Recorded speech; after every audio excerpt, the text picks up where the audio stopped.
Hello guys, this week I had to compile some old SASS code using Gulp. Issue I had was previous developers used Gulp 3.9.1 to compile the SASS code. So I had to adjust my Docker setup to support that version of Gulp and run PHP at the same time.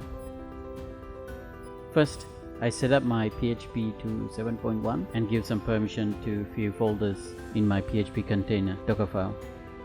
I have changed the node version to node 8. Once we set up the correct node version, our node version will support previous developers' Gulp version. I have deleted the node modules folder in our theme and then run the npm install command to reinstall all the modules. Next, I have installed Gulp 3.9.1. When I run Gulp build command, it ends up with some Babel errors. You need to install Babel core and Babel register packages using npm install command.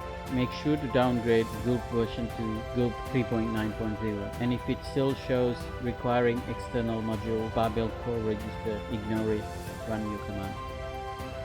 Once we install Gulp, it will run the Gulp build without any issues. Make sure to give us a like and subscribe.